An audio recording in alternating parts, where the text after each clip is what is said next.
दोस्तों, चालीसा पाठ करने क्या क्या फायदे। दोस्तों, आज हम पवन सुत की एक कहानी सुनाते हैं। आइए सुने। जो भक्त पवन सुत चालीसा पाठ करते हैं उनके लिए जन्म मरण के चक्र से निकलकर परम धाम को प्राप्त हो जाता है, या फिर वह किसी कारण जन्म लेते हैं। वे हरि भक्त का राम भक्त पवन सुत अतुलनीय भक्त हैं, शक्ति के प्रतीक हैं। वह भगवान शिव के अंश अवतार कहे जाते हैं। त्रेता युग में भगवान विष्णु के अवतार श्री राम धरती पर क्रूर राक्षसों से मुक्ति करने के लिए धरती पर अवतरित हुए। तब अपने आराध्य देव विष्णु भगवान के सेवा और सहायता के लिए भगवान शिव महाबलशाली पवन सुत अवतरित हुए।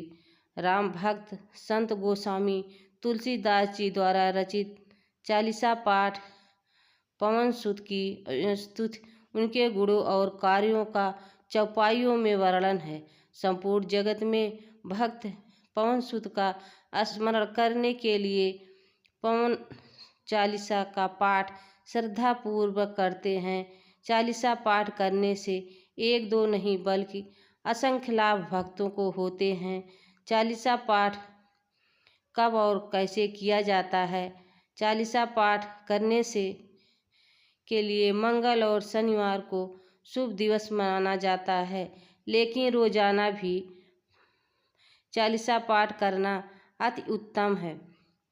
चालीसा पाठ एक बार नहीं 3 बार किया जाता है और 7 बार चालीसा पाठ करने से भक्तों को विशेष लाभ होता है।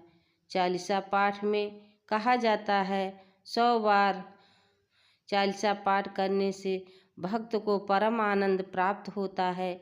जो 7 बार पाठ कर कोई छूटहि बंधु महासुख होई। जो कोई इस चालीसा पाठ को 100 बार पढ़ेगा वह सब बंधनों से छूट जाता है, उसे परमानंद मिलेगा।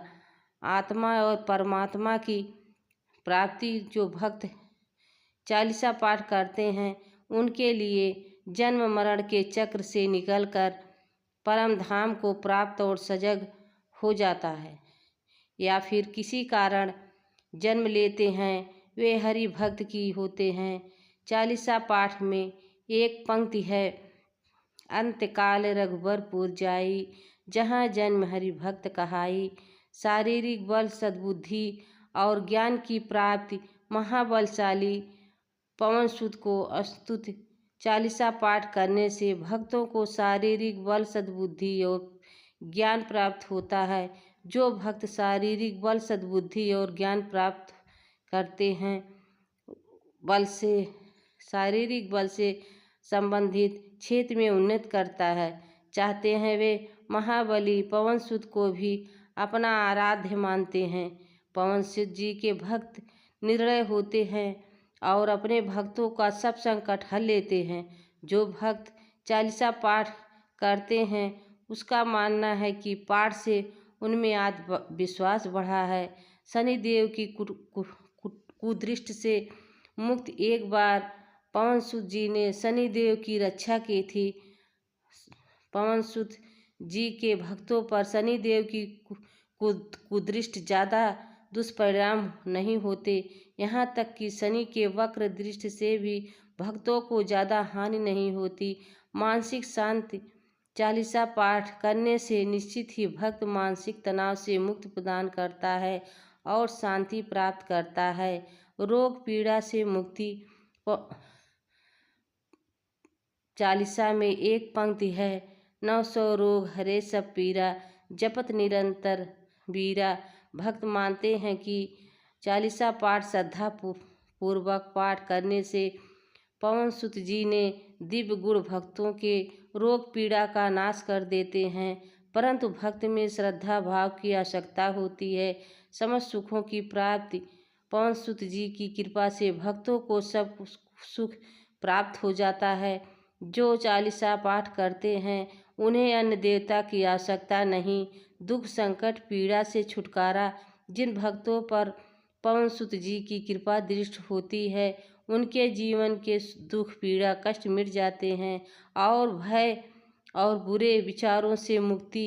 पवन चालीसा में कहा गया है, भूत पिचास निकट नहीं आवे, महावीर जब नाम सुनावे।